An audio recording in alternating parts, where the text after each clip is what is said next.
யூடியூப்ல இப்போ ஒரு போல் போட்டிருக்கோம். இந்த 28 நாட்கள் குவாண்டம் என்டாங்கிள்மெண்ட், இந்த தியான சத்சங்க ஞான ரசவாதத்தை பற்றி நீங்கள் எப்படி உணர்கின்றீர்கள் அப்படின்னு கேட்டிருக்கோம். அதுல 28% பேர் மேனிஃபெஸ்டட் மை குவாண்டம் செல்ஃப்னு போட்டிருக்காங்க. 24% பேர் அவேர்னஸும் இன்னர் பீஸும் உணர்றோம்னு போட்டிருக்காங்க. 26% பேர் லைஃப் கிளாரிட்டியும் லைஃப் ரீசெட் ஆயிருக்குன்னு போட்டிருக்காங்க. 22% பேர் இதே சத்சங்கங்கள் ஆங்கிலத்துல வேணும்னு போட்டிருக்காங்க.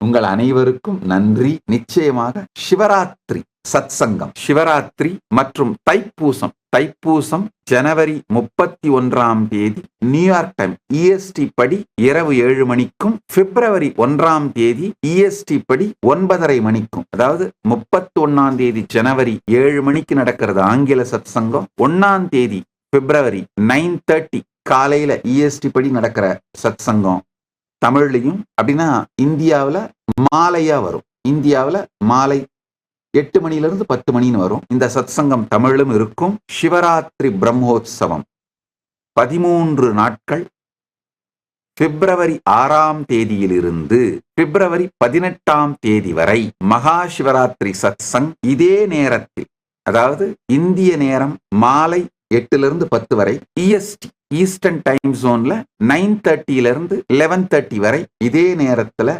ஆங்கிலத்தில் சத்சங்கம் நிகழும். தமிழ் மொழிபெயர்ப்பு இருக்கும், ஆனா ஆங்கிலத்தில் சத்சங்கம் நிகழும். ஏன்னா நிறைய பேர் ஆங்கிலத்துல சத்சங்கம் கேட்கறதுனால ஆங்கிலத்தில் நிகழும். தமிழ் மொழிபெயர்ப்பும் இருக்கும். மகா சிவராத்திரி சத்சங்கத்தோட தலைப்பு, அதுவும் மக்களையே தேர்ந்தெடுக்க சொன்னோம். ஆப்ஷன்ஸ் கொடுத்து மக்கள் தேர்ந்தெடுத்து, நீங்கெல்லாம் தேர்ந்தெடுத்த தலைப்பு குவாண்டம் என்டாங்கிள்மெண்ட் அண்ட் என்லைட்டன்மெண்ட். அந்த தலைப்பிலேயே 13 நாட்கள் தியான சத்சங்க ஞான ரசவாத நிகழ்வு நிகழும். அனைவரும் வந்து பரமசிவ பரம்பொருளின் பேரருள் பெற்று பரமாத்வைதத்தை அடைந்து பரமானுபூதியை உற்று ஆனந்தத்தோடு வாழ்வீர்களாக.